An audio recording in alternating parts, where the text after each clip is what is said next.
As I get closer to where he went off the road, I see a big black shape in the middle of the road walking. So I have to slam on my brakes and try to swerve myself because this thing is walking in the center of the road. Because I don't see a head and I don't see arms. I just see a really big, tall person, like big, thick legs and a big, thick torso. And they're moving very funny.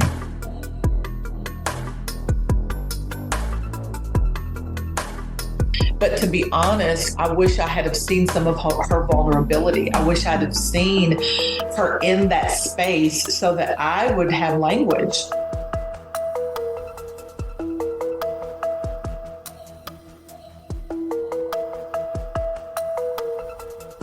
And he says, no.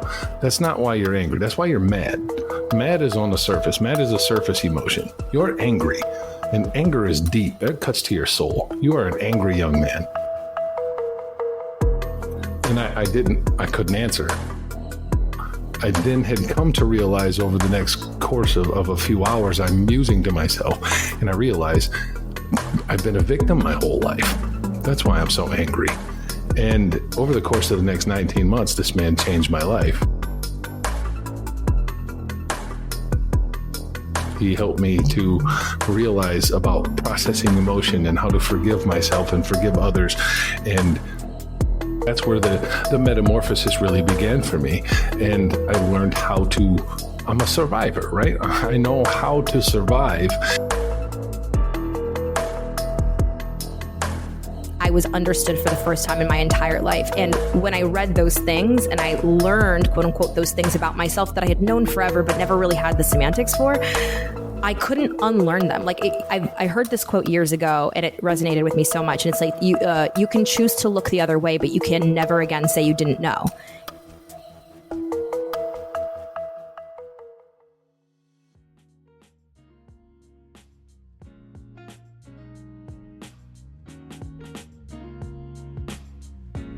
Welcome to another episode of the Verbal Echo Podcast. Today I have John E. Olsen. He was born and raised in the Cache Valley, Utah. Parents still own the old farmhouse built in the mid-1880s. At 8, he began to realize that his home was peculiar. Strange experiences such as phantom knocks, loud boots running up the stairs, missing objects became commonplace for him. With each run-in with what he called the man in the hat, John's interest in the paranormal grew. His parents didn't want him telling anyone about his experience for fear of what others in the small community would think. Fast forward 25 years, he spent interviewing and documenting firsthand accounts of those who have witnessed all kinds of strange and unusual phenomena in the Western U.S. He now has a series of books that he's going to tell us about, with firsthand accounts of everything from ghosts, monsters, and hauntings to glitches in the Matrix, Sasquatch, and UFOs. Let's do this. I'm so excited. Welcome, John. Thank you so much for having me on. This is a blast. Thank you. Oh, I love this. And I have to say, I just got back from Phenomicon, and it's so awesome that I'm having you here just a couple of days after getting back, because this is going to be great. Awesome. So I guess maybe just start with your history, like growing up and what happened. Yeah. So the home I grew up in, like you mentioned, it was built in 1883. So when I was a kid, it was 100 years old. And, it didn't take long for me. I have an older sister and a younger brother. And it wasn't long before the three of us were like, hey, there's things that happen in our house that don't happen in other people's houses. It's an old farmhouse that was built. And it was interesting because, it happened so much from when I was a little kid that, by the time I was a teenager and stuff, it didn't scare me. It mostly just really fascinated me.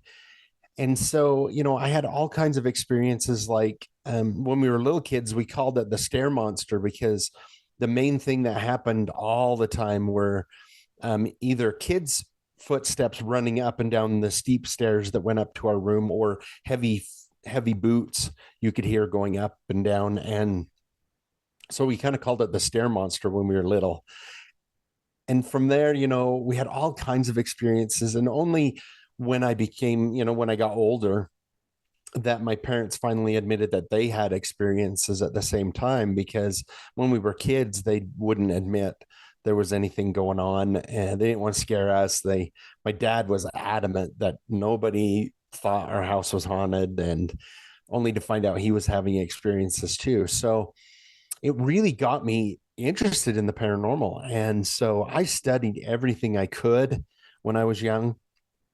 I also have ADHD, so I became very hyper focused on that, on learning everything I could.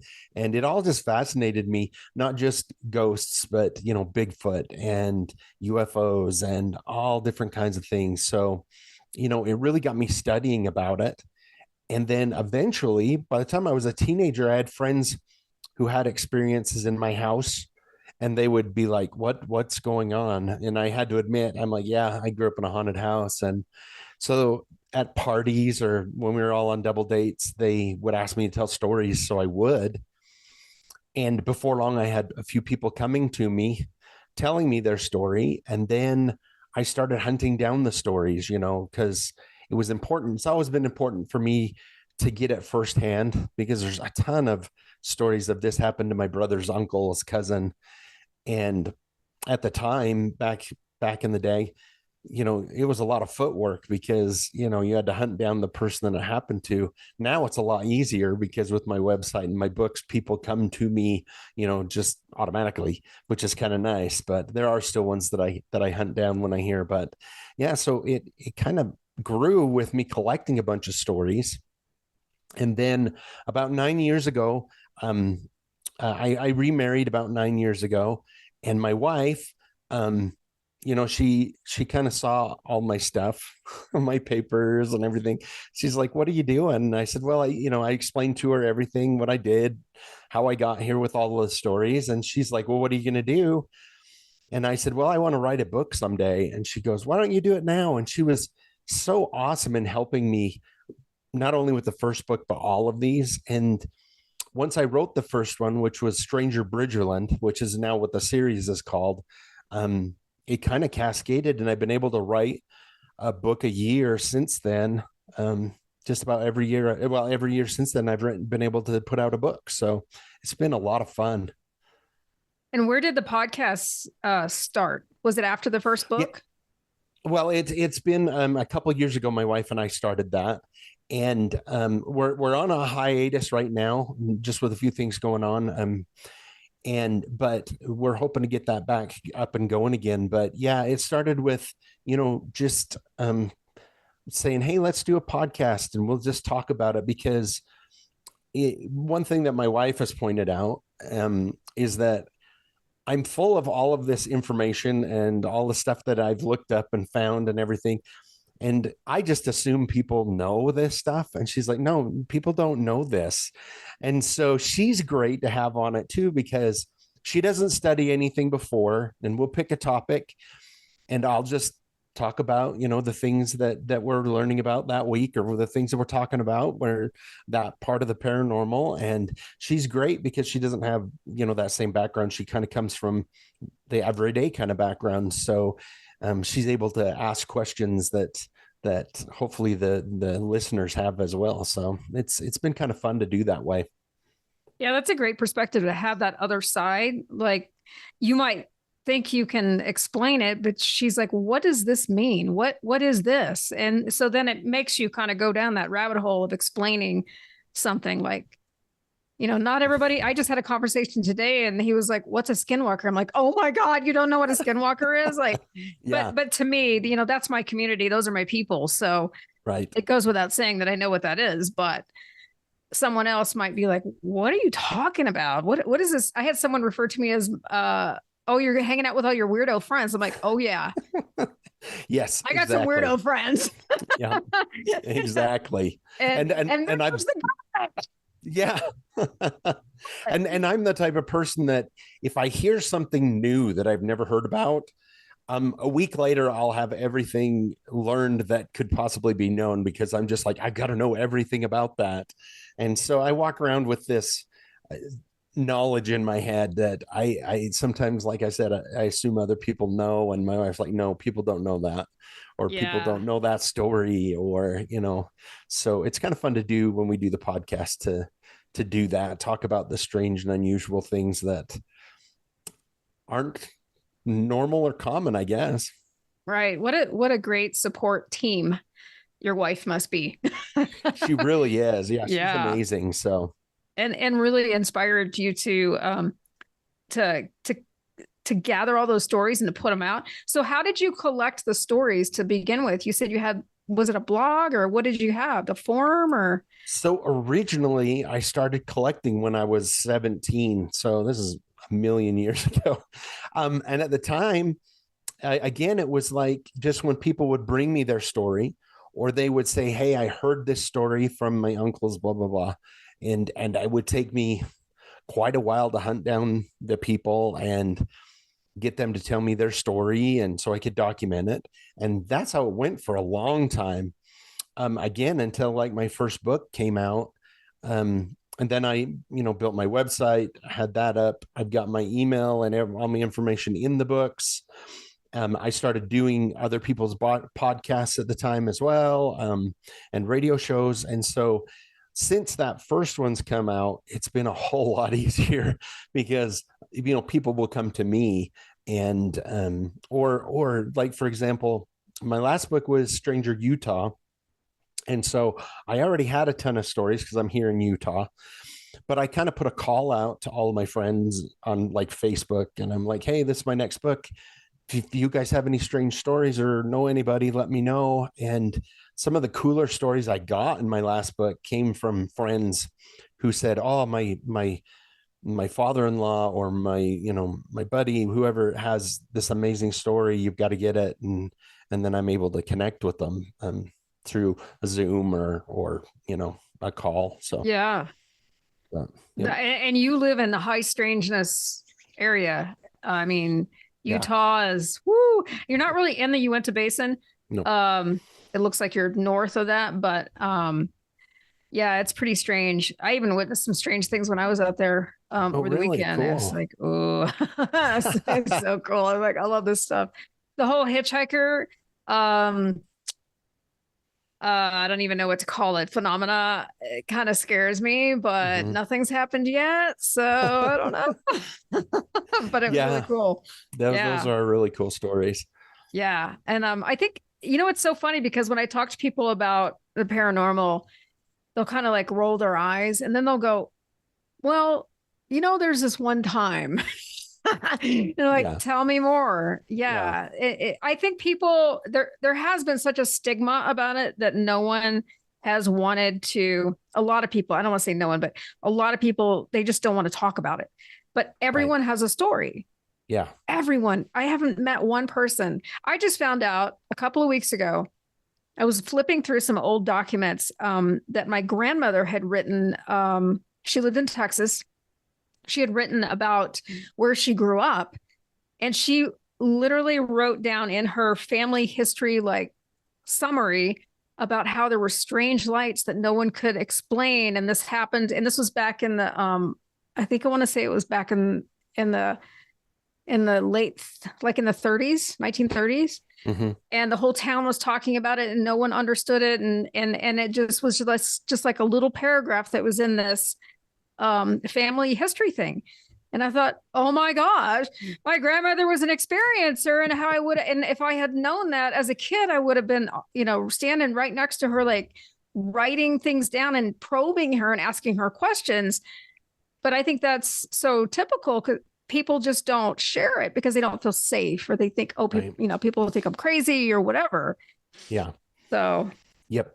And I think with a lot of stuff that's going on, people are becoming more comfortable sharing. When I gather a story, I am more than willing to change somebody's name and kind of be vague on locations just to keep their anonymity. But more and more I'm finding people are okay with telling their name and all of this. So yeah, and people come forward with they're very well respected. You've got people in law enforcement, you've got vets, people in military, doctors. It's and then everyday folks, it's across the board. And I think having a way to share those stories and bring them together into a collection is such a great way to do that. So, So what are the names of your books? So the first one, there's 8 of them now. I have 8. So the first one, this is going to put me on the spot. So I see if I've got a good memory. So the first one is Stranger Bridgerland. Then beyond Stranger Bridgerland, Stranger West. And they all kind of get a little bit further and further apart, as I went, because I gathered more stories. So there was Stranger West, there was Stranger US, Beyond Stranger US, Stranger Paranormal, Stranger World, and then the last one I came back to the state of Utah, and I'm gonna try and go state by state, because I have quite a few, almost enough in each, like Utah, Idaho, Wyoming, where I'm close to get a whole book out of it. So it should be very interesting. So that's kind of, because once I did World, I was like, my wife is like, where are you going to go from there? And I'm not sure, because I am still getting stories from all over the world. So eventually I've got to go back to the world, but those are my books right now. So that's awesome. I've thought about doing one on Colorado, just because I'm from here. And I think just putting it out there and saying, hey, just send me your stories, and not really putting a specific topic on it, like cryptids or ghosts or whatever, just saying, what is it? Like, tell me your weirdo story. Yeah, exactly. Change your name if you want to. Just tell me your weirdo story. And So out of all of your 8 books, which kudos, that's really impressive. Thank you. What do you think is some of the weirdest, if you could share one of the weirdest stories? So one of the ones that I always pick out it goes back to the fact that when I started this, even when I was a kid and I started collecting stories, something that I never thought I would get was an honest to goodness fae story, something with a small creature like that. Because, even in my ignorance back then, I'm like, oh, that's just fairy tale stuff. And even though it's very rare, I do get them. And when I get them, they're just amazing and fascinating. In Stranger World, I interviewed this woman through her daughter, because she didn't speak English, but her daughter had heard me on a show or something and contacted me and wanted her mother to share it. She grew up in a small town in Mexico, and they lived in a little farm out in the middle of nowhere, and they had to walk to school on the dirt road. And she had several older brothers and sisters, but the one that was the closest, I believe his name was Diego, I'm not 100% sure. She fought with him all the time. They fought all the time. They were only a year apart. And one day at school, they got caught like physically fighting at school, and the teacher made them stay after to do chores. And they were walking home from school, and it's later, and they get in a fight again on the way home, and her brother runs off and leaves her. And she's just walking up the dirt road out in the middle of nowhere to get home.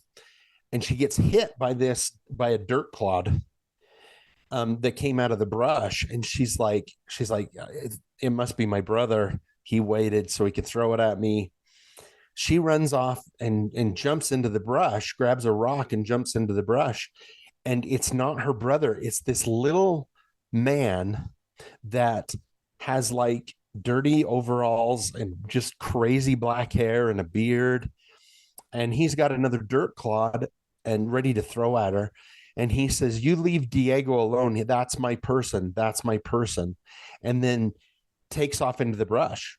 And he's like really little, like not even maybe 3 feet tall, maybe not very tall at all. And she freaks out and she runs home crying and tells her mother, and her mother explains to her about duendes, which are small creatures that live near farms and that will attach to a farm or to a person in some cases. And her mother's like, well, this duende feels that your brother is his person, and so we got to make this right. And so She writes a letter saying that she won't fight with Diego anymore and leaves it by the barn with some cookies that she made and milk.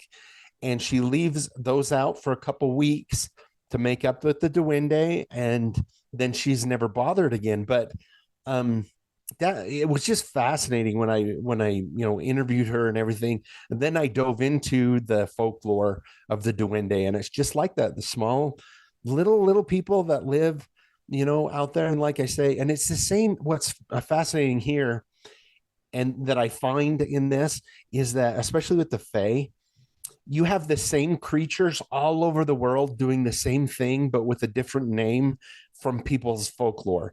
And when you think about it, they weren't, people back then didn't communicate way back, in the time, and so you just wonder where these stories come from. So it's very rare when I get one of those, but it's just, I love them. They're just fascinating and weird. Oh man, that's such a great story. And when you were telling that, I was thinking of, remember in Harry Potter, now I can't remember his name. Dobby.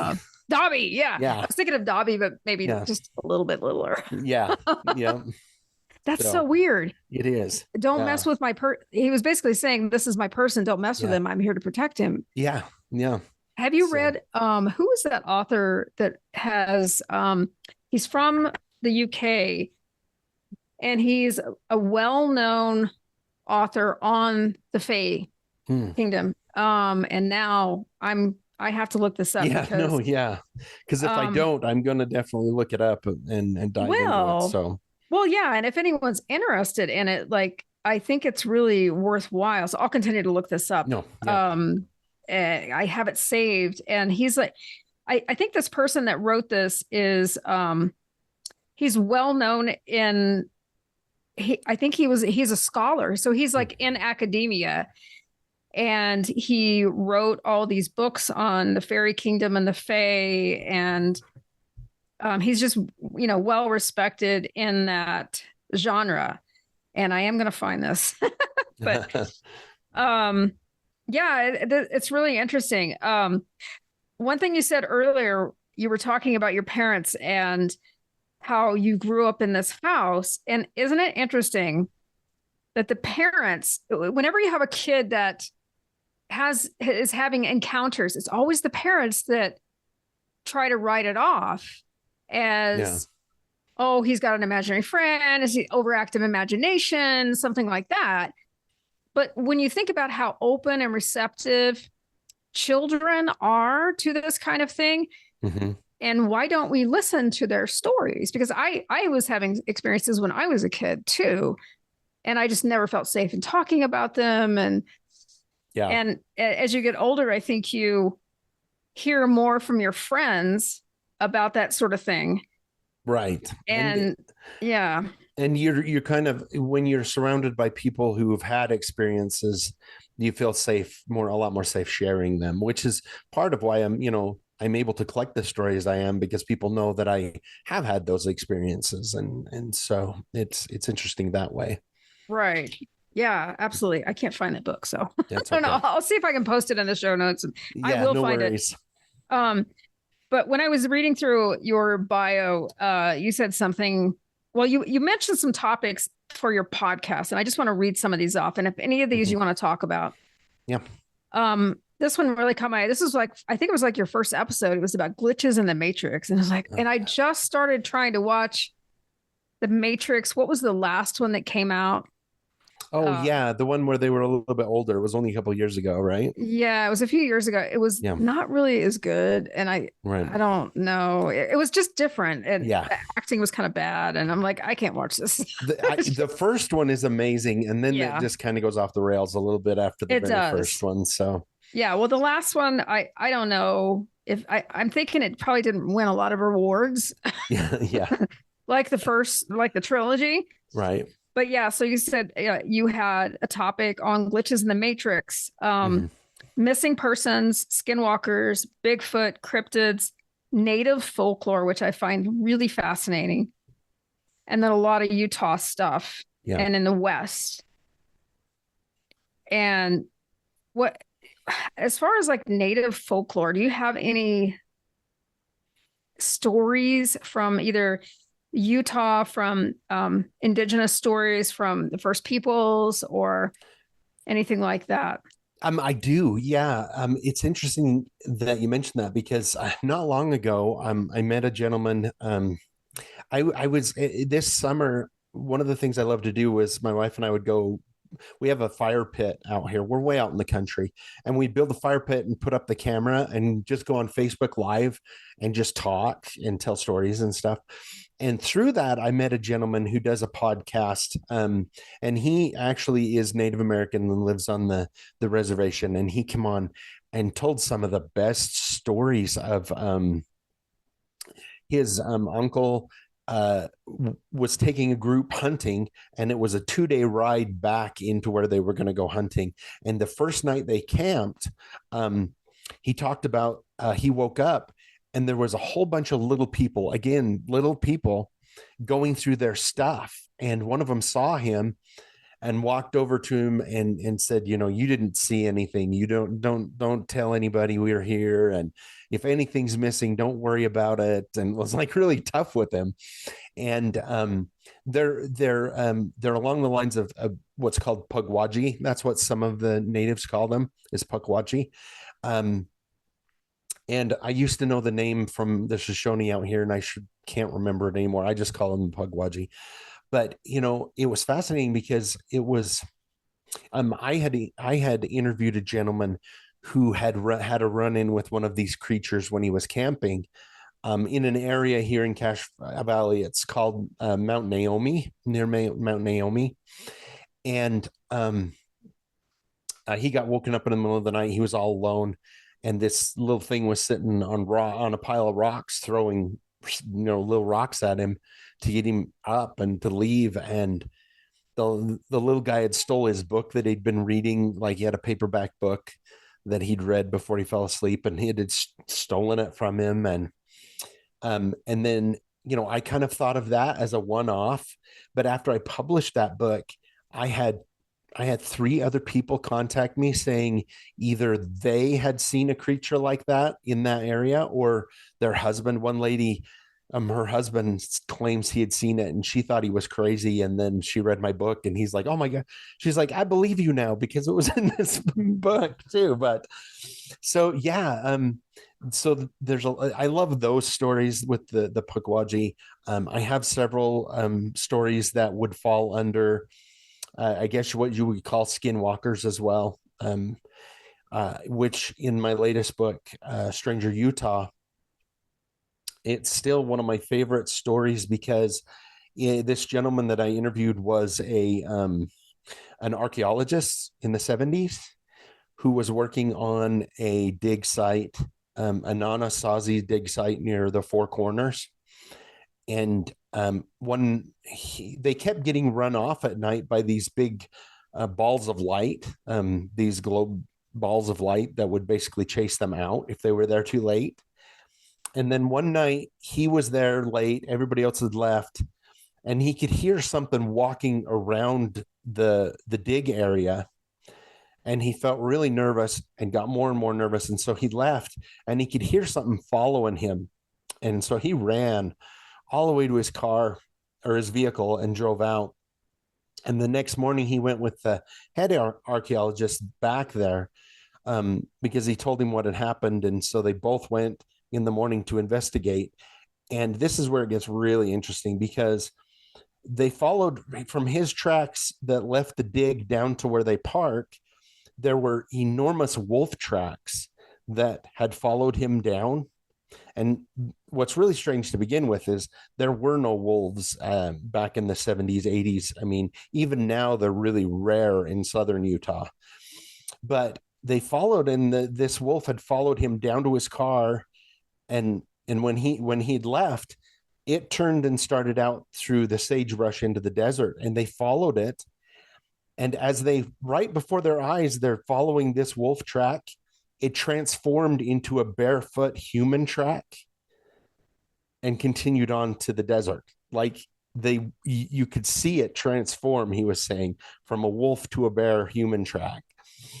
And he's trying to talk to the head archaeologist about this, and he would not would not talk about it, did not want to say anything, wouldn't verify it with anybody. He didn't want to talk about it. But from then on, they were not allowed there until the sun had been up for an hour, and they had to be out of there an hour before the sun went down. That was the new rule at the dig site. So, and that's a story that keeps getting repeated over and over again. The footprints that transform, whether it's from one animal to another, or a human footprint into an animal, right, or vice versa.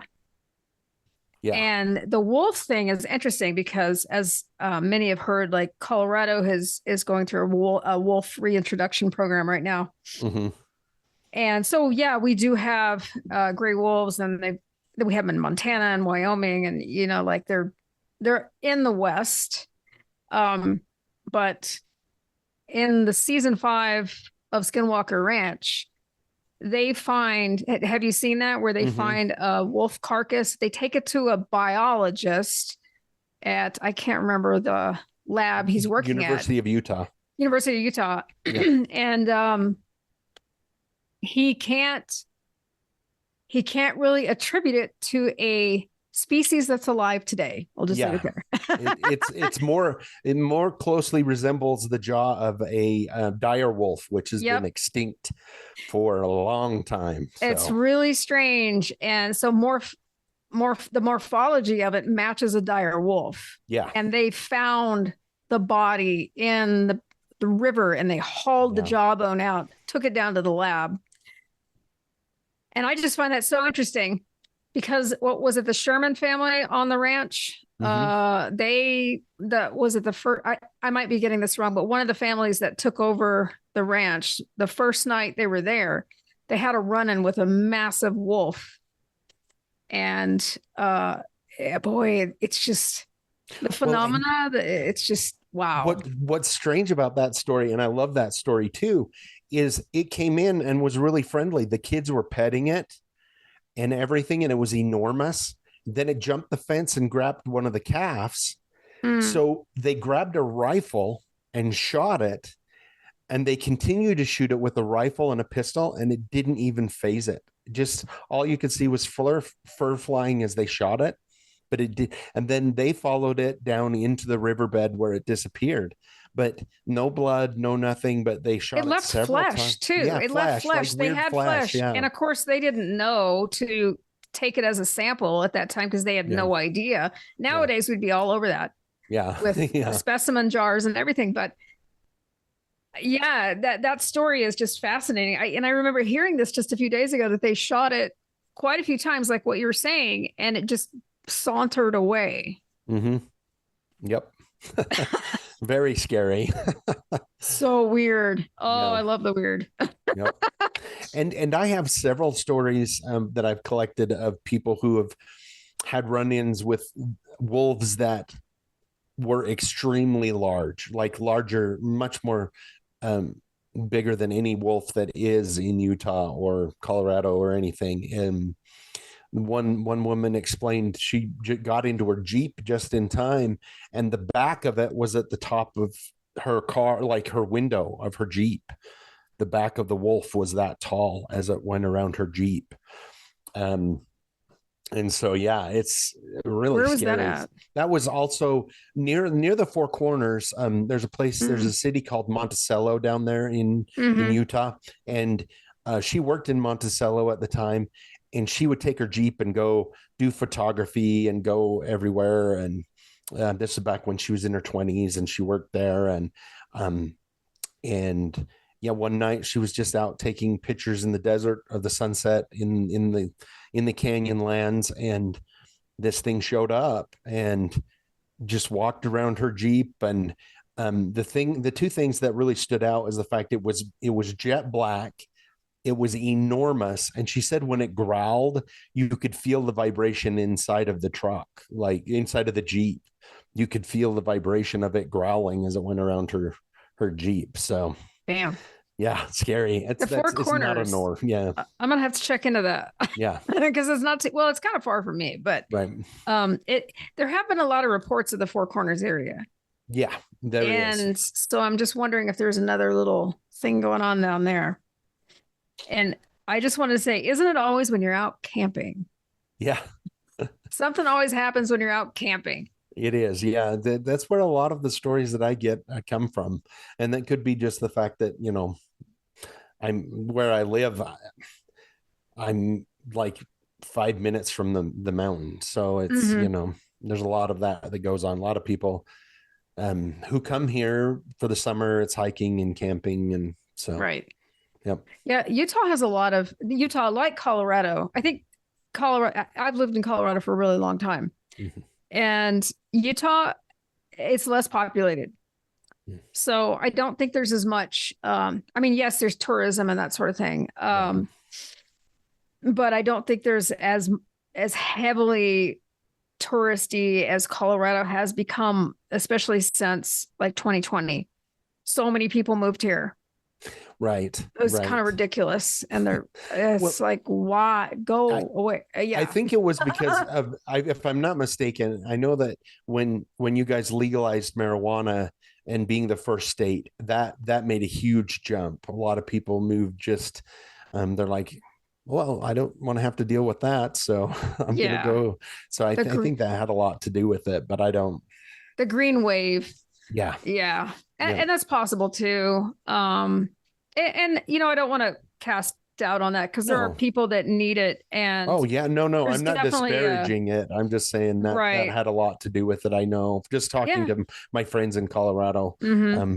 And again, like you mentioned, I remember reading a story about a vet who, because of what he had, that was the only thing that would make him even semi-normal with everything that was going on in his head. So he packed up and moved to Colorado when that happened, because then he could have a life. So it's one of There's those things. Definitely a place for more research. Like I knew a child that was cured from cancer.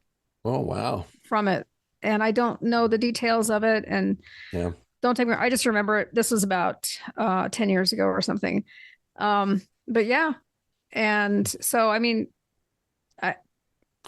so I'm sure I'm sure there was some of that some of the population increase was due to that for sure.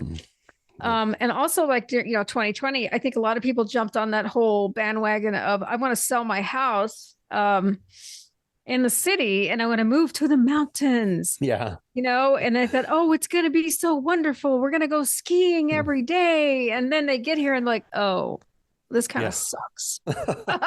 Right. You mean I have to work 3 jobs? Right. Exactly. So, and that's been kind of the reality for sure. And so you also had a topic of like missing persons, and it's interesting. Well, I was just at this conference and I got to listen to a panel and also a private speech of David Paulides and his missing 411 research. Mm-hmm. And really fascinating. And then I watched the documentary the other night on the missing 411, and it was a lot of cases in Colorado. And I thought, wow, he made an impression on me as, he's like former law enforcement, investigative reporter. I'm not sure exactly what I know he was in law enforcement. And when you meet him, he is down to business, just the facts. I don't want to hear a bunch of crap story. Send me the facts. Right. And then I'll make my own analysis, and then I'll write about it. And I thought, wow, that's really refreshing. That he's taking it seriously. He was very seriously. And so I think anything that he writes about or produces, or he's a part of, like with all of those missing 411 documentaries, I think you can take them at face value. Yeah. Yeah. I have all of David's books. I've actually been lucky enough to talk to him a couple times about, I came across some cases in Utah that I sent to him and was able to talk about. And it's funny that you mentioned that, because I was doing some research 2 days ago about above me on the mountain here, there is what's called the witch tree. It's the Menden witch tree. And there's a lot of folklore around the Menden witch tree. So I was doing some of the research for that because I was going to do an interview with a local person about the witch tree. Anyway, but as I got into it, I found the case not very far from my house, in fact, that in 1868, there was a family that owned a mill just below me here. And their little girl went missing. She was 2.5. And as I read, like everything falls just perfectly like it does in David Pilates' thing, because her and her brothers were in the front yard playing. A storm hit out of nowhere. Everybody came running into the house except for her. She went missing. Her mom goes, calls for her, can't find her. They go get her dad from the mill. Somebody runs with the horse to the 2 nearest towns. They get a posse of all, like as many men as they can. Look for 2 weeks, even dredged the canal that was the handmade canal near there, everything like hand holding all the way across the fields through everything. They never found even anything of her. She just disappeared.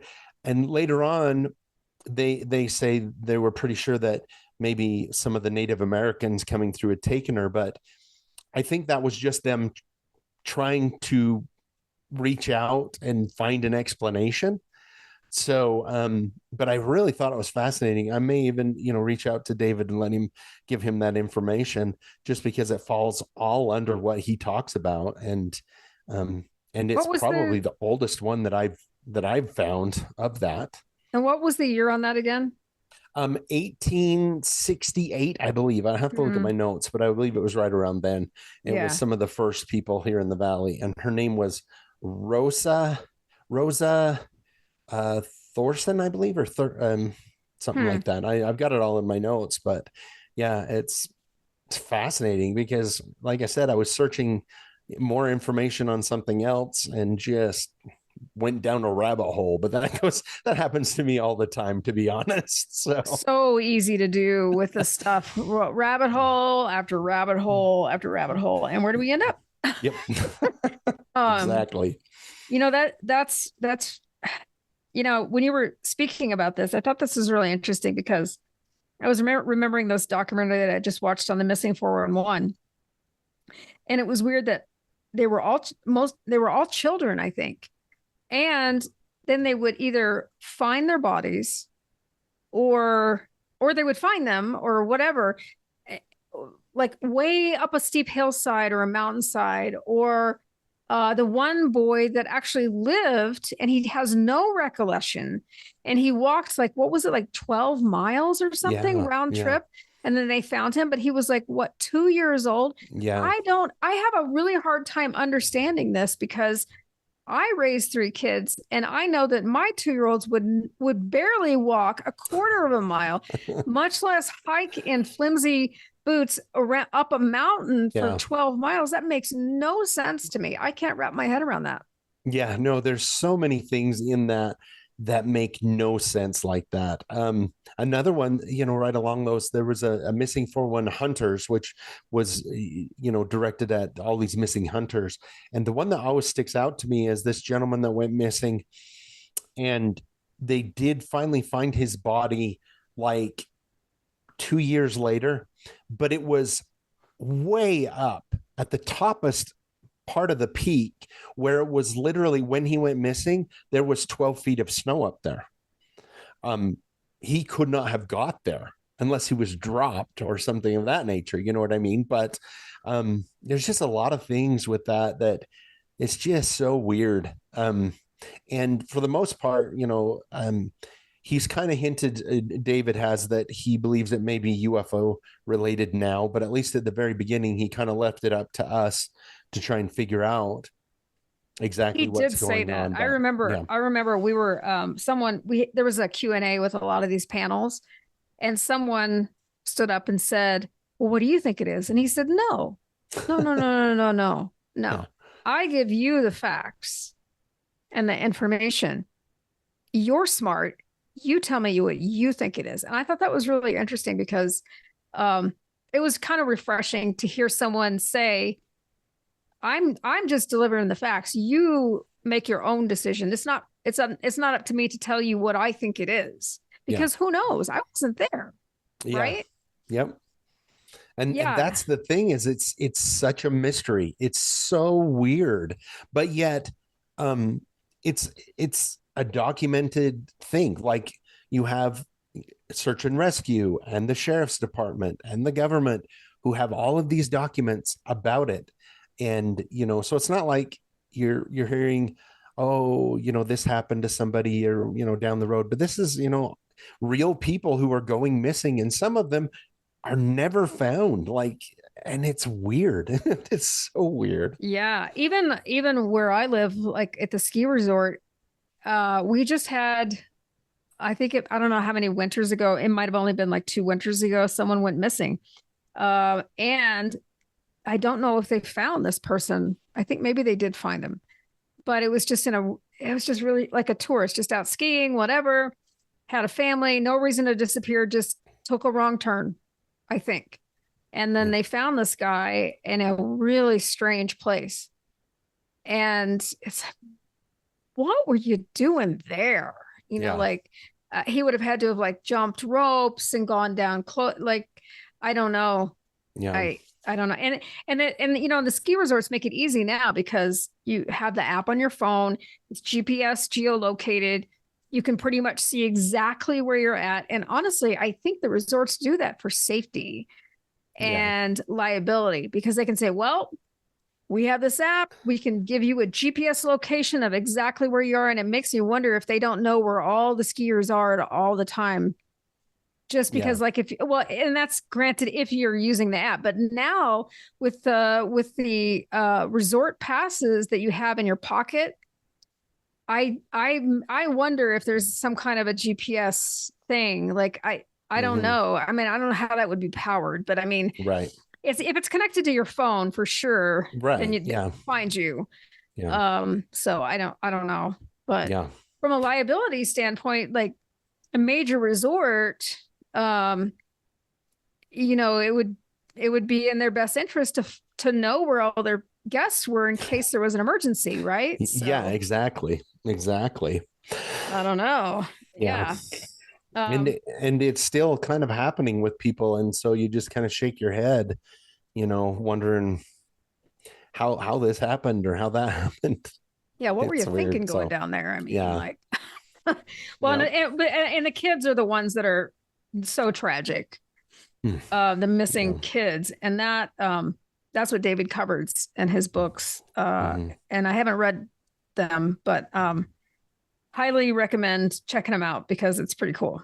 Yeah, it is. Yeah, mine are on my bookshelf behind me, and every one of them is just tattered because I've marked them up and read them and tried to connect dots, and they are and they're just basically the case, the case reports of exactly what happened, and you're just like scratching your head.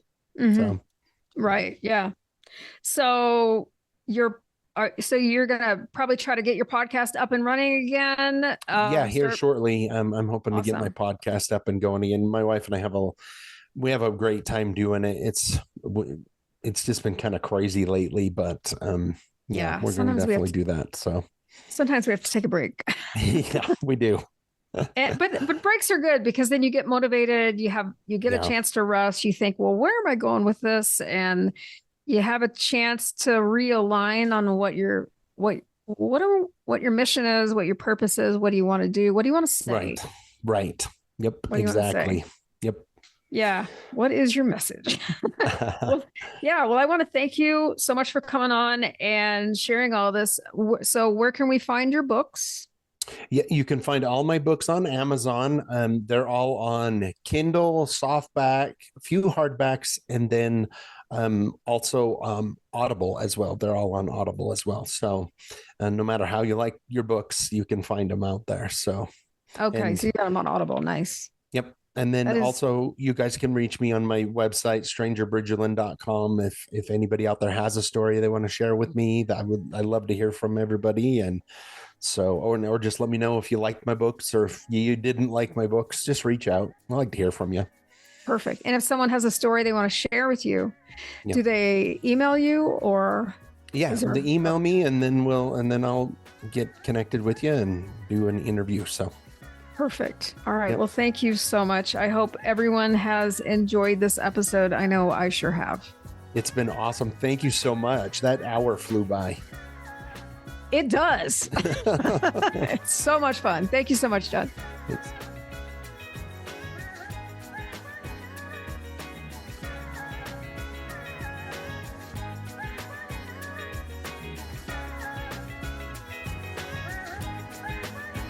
Hey, thanks for listening today to another great episode. I sure enjoy hearing about these experiences, and I hope you do also.